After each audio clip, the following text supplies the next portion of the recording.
Alright, so I have a issue with my videos downloading or uploading, however you want to look at it.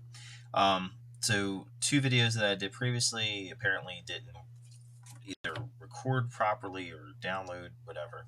So I deleted them. I'm just going to redo them as one video now. So I kind of opened up the packages. So this one here, starting off, is a Supergirl #1 from 2005 with a new cover, like a reprint. And this is a Michael Turner homage by Natalie Sanders. And this thing is absolutely gorgeous. Really, really amazing art. I actually picked up 2 copies of this. I think this was limited to either 800 or 1,000. I don't remember. Yeah, it's just another great artist. Don't win the rise. Beautiful covers. All right, this next artist, I kind of like rediscovered his work. I've known about him. I really didn't delve into his romance stuff. I kind of just knew him for the one cover that I already had and fell in love with the first time I saw it, which was Showcase, the first appearance of Dolphin. A beautiful green cover with Dolphin on it. J. Scott Pike. So I don't know, something about his work is just, it reminds, I mean, it's before Dave Stevens, of course, and Frank Cho and Adam Hughes, and but to me, you got Matt Baker in that time frame with him. Matt Baker is a step above him, but I mean, J. Scott Pike's right there. I mean, just some of his covers are just absolutely, I don't know, something about them just draws me in. I can't even explain it. This one here is, and this is the best copy I could find. This was Girls Love number 128. And the odd thing is, when I was a kid, like that redhead right there, something about this just, I mean, I really love this artwork. She's kind of peering back over, and I mean, a phenomenal artist. Just your eye goes right to her. But I have some original art from J. Scott Pike that I've shown previously. I was fortunate enough to run across it and pick it up. And actually, it was around this time that I was looking for his art and his comics that I came across that that artwork. But I would love to find a higher grade than this. This is probably like a 6. It's not a horrible issue. It's pretty clean. It just has kind of like, it looks like a minor spine roll. But that may have been the way it was produced, because it doesn't. It looks like it's flat. I mean, it's just a slight spine roll. It's like at the bottom, which is actually the worst part. But if I can find a better copy, I definitely will pick it up. But just, he worked for Marvel in the 40s and DC, and he kind of really hit his stride with these romance covers. And then I think he like kind of did a couple like small backup stories for DC up into like the 80s, and then from what I understand, he was kind of winding down his career, and he did pinup stuff too, like in between. He's known for his panty drop pinups, where like the one I have, she's carrying groceries and her panties fall to her ankles, and she's kind of like, oh no, what do I do, kind of thing. But apparently he was known for that type of artwork. And then this one here, I was really lucky. I had about eyeing this one up for a couple months, and finally decided to get it. This is a 9.4 from 1967, and this is Jack Miller story, J. Scott Pike art, cover and art. And this is Secret Hearts number 120. This is a beautiful cover. I mean, the colors, the composition, the face, her face in the middle. I don't know, something about it just drew me in. And being this clean of a copy too, it might be part of it. I was kind of like kept eyeballing it and eyeballing it and eyeballing it, and I'm like, God, man, I paid a little bit more than I wanted.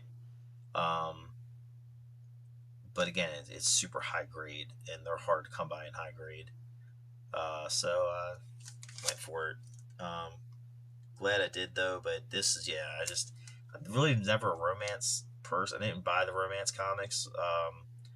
But recently, I would say probably in the last like 3-4 years, I started seeing a lot of covers I really like. So I have about a dozen on my list that I want to pick up.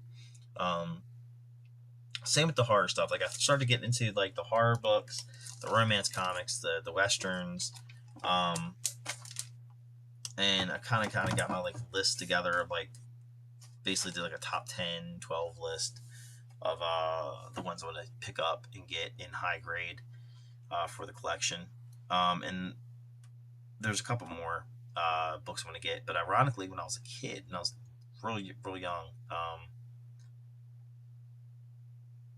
we had I think I told the story before. We had a refrigerator full of comics. It was an old refrigerator my grandfather used to store things, kind of like a closet, store things in, jewelry and stuff. And there was comics in there. And that's my first exposure that I remember of comics was, and I had all these girl cousins, so it was all girls' romance books, and I think there was like one or two Batmans in there. And it was a J. Scott Pike cover is my first that I remember was a biker on the beach grabbing a girl, and at that time frame, it was probably early 80s, late 70s, early 80s. So growing up watching Chips and like a lot of those shows from like the 60s and 70s, that biker hippie culture, 60s biker culture, you would see that on those shows. And this guy was like a you know, so a rugged biker type that was kind of terrorizing the beach. And had this girl and grabbed her, and it was great artwork, it was real crisp and clean. And that was a J. Scott Pike cover, and I still have that book. I have it in my collection in a stack. Never like individually bagged and boarded because it was pretty beat up from the kids reading it, and then by the time I got a hold of it, I think 5 other people had already gotten their mitts on it and read it to death. But I still have it just for sentimental reasons. And didn't even realize it was Pike until I started looking through Pike covers, and then I saw it. So I want to grab that one too in high grade because it's a good cover, and it just has that nostalgic feel to it. But yeah, that's ironic. That was my first exposure to comics. It was J. Scott Pike, and then here I am, 47 years later, and coming to the realization. I really like Pike, J. Scott Pike artwork.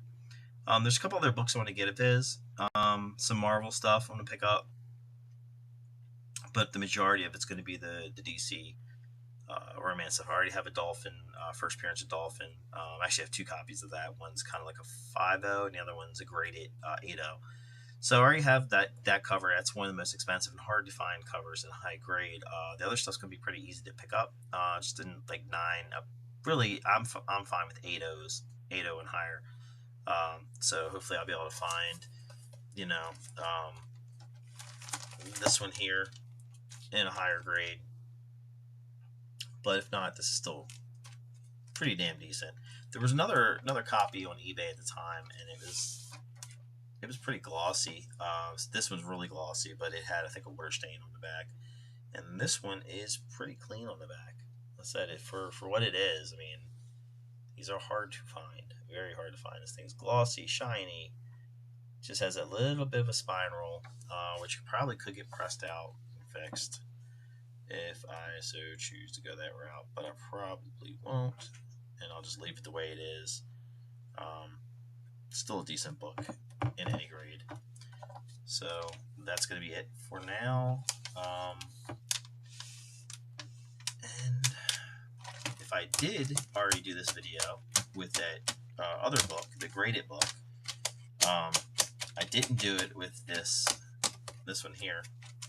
So this one will be new to the video.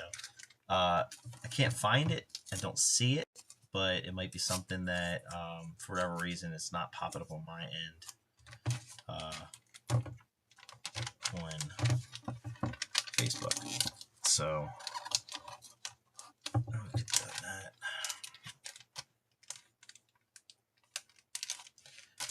All right, so stay tuned because I have other stuff coming in constantly. More auction wins and a couple of pre-orders, and then some exclusive covers and things like that. Thanks.